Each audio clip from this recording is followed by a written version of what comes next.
El Ministerio Internacional Nueva Vida en Cristo presenta Momentos de Reflexión, un mensaje para su vida diaria, con el pastor Misael Ocampo Rivera. Bienvenidos. Hola amigos, cordialísimo saludo, bienvenidos a la reflexión en el día de hoy. Estamos en el capítulo 21 del libro de los Hechos. Habíamos leído en la reflexión anterior, desde el verso 17 en adelante, la visita de Pablo a Jerusalén. Y hay mucha preocupación aquí porque necesitan saber desde la sede principal de donde se arranca esta evangelización del mundo conocido del momento, qué es lo que está pasando con las enseñanzas de un apóstol llamado Pablo. Así que él llega a ese lugar. ¿Y qué va a suceder? ¿Qué vamos a hacer entonces? Porque por aquí están diciendo que usted está enseñando que desobedezcan la ley de Moisés. Y le hacen unas recomendaciones. Entonces del verso 26 en adelante dice: así que Pablo se llevó a los hombres con él y al día siguiente compartió con ellos la ceremonia de purificación. Después fue al templo para avisar cuándo terminarían los días de su purificación. Y en el último día se daría una ofrenda por cada uno de ellos. Cuando estaban por cumplirse los 7 días, algunos de los judíos de Asia vieron a Pablo en el área del templo. Alborotaron a la multitud y lo agarraron. Gritaban: israelitas, ayúdennos. Este es el que está enseñando en todas partes contra nuestro pueblo, contra la ley y contra este lugar. Y ahora ha traído a algunos griegos al área del templo, contaminando este lugar santo. Decían esto porque habían visto antes en Jerusalén a Pablo con Trófimo de Éfeso y pensaban que Pablo lo había metido al área del templo. Toda la ciudad se alborotó, corrieron y agarraron a Pablo. Lo arrastraron fuera del área del templo y cerraron inmediatamente las puertas del templo. Estaban a punto de matarlo. Cuando el comandante del ejército romano en Jerusalén se enteró de que había agitación en toda la ciudad, entonces fue de inmediato, junto con algunos capitanes y soldados, a donde estaba la gente. Cuando vieron al comandante del ejército y a los soldados, dejaron de golpear a Pablo. Entonces el comandante se acercó a Pablo, lo arrestó y ordenó que le pusieran 2 cadenas. Después preguntó: ¿quién es este hombre? ¿Qué ha hecho de malo? Pero entre la multitud unos gritaban una cosa y otros gritaban otra. Como el comandante no sabía cuál era la verdadera, porque había mucha confusión, ordenó a los soldados que llevaran a Pablo al cuartel. Al llegar a la escalera, debido a la violencia de la multitud, los soldados tuvieron que cargar a Pablo. La gente lo seguía y gritaban enfurecidos: ¡mátenlo! Cuando los soldados estaban listos para llevarlo al cuartel, Pablo preguntó al comandante: ¿puedo hablar? Y el comandante dijo: ¿sabes griego? Entonces no eres el hombre que yo pensé que eras. Creí que eras el egipcio que comenzó una revuelta hace un tiempo y que se llevó al desierto a 4,000 terroristas. Pablo dijo: no, soy un judío de Tarso de Cilicia y ciudadano de esa importante ciudad. Permíteme hablar al pueblo. El comandante lo dejó hablar. Pablo se puso de pie en las escaleras e indicó con la mano que todos guardaran silencio. Cuando se callaron, Pablo les habló en arameo. Oh, interesante todo este relato, porque aquí hay una confusión, aquí hay una situación bastante compleja de orden público. Hay varios elementos que sobresalen en la narración del doctor Lucas de cómo él escribe, cómo describe la escena en ese momento. Ahora, yo me pongo en el lugar de Lucas, y yo qué hubiese escrito en ese momento. ¿Qué sería lo más importante para mí en ese momento? Lo que Pablo le había dicho a los judíos de Jerusalén, lo que los judíos fanáticos quisieron hacerle a Pablo, lo que las autoridades militares hicieron, la decisión que tomaron de apresarlo y de llevarlo al cuartel, lo que Pablo pidió cuando iba subiendo las escaleras, porque ya seguramente lo iban a meter allá a la celda.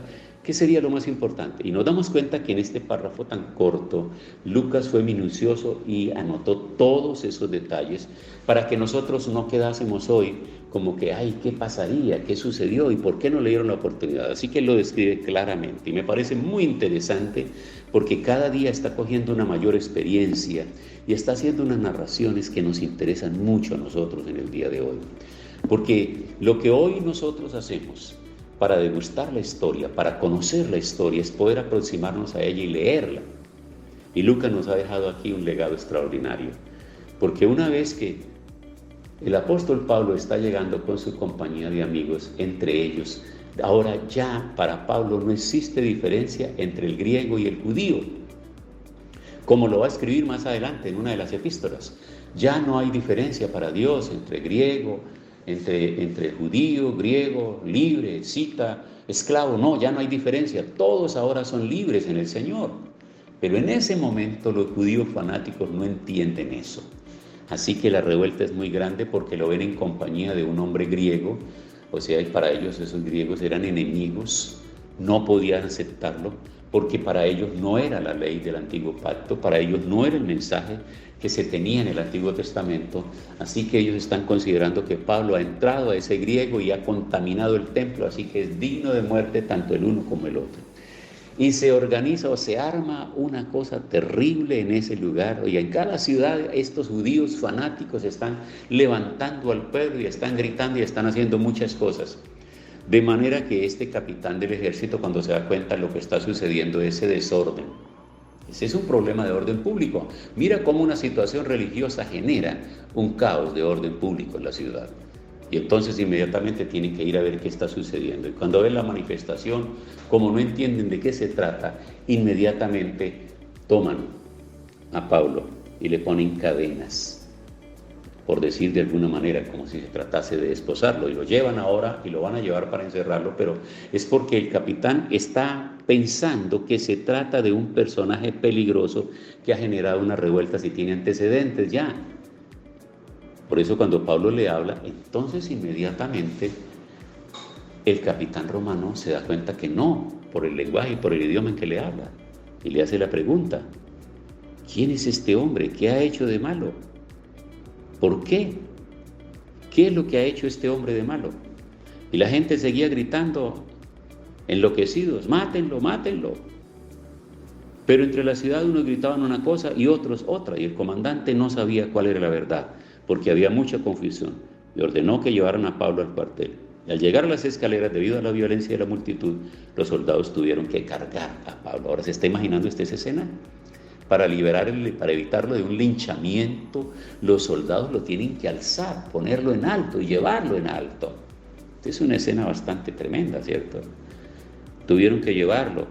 Debido a la violencia de la multitud, los soldados tuvieron que cargar a Pablo, y la gente lo seguía y gritaba enfurecido: mátenlo. Y cuando los soldados estaban listos para llevarlo al cuartel, Pablo le preguntó al comandante: ¿puedo hablar? Y el comandante inmediatamente se sorprende: ¿sabes griego? Entonces no eres el hombre que yo pensaba. Mira que el comandante está haciendo su propia película de terror. Él no entiende lo que está sucediendo con la multitud que grita por situaciones religiosas, sino que él está pensando que ese es un hombre subversivo, que ese es un hombre que está tratando de generar una situación completamente diferente y ajena. Por eso él se quiere asegurar de eso. Y Pablo le responde: no, yo soy un judío de Tarso de Cilicia y ciudadano de esa importante ciudad.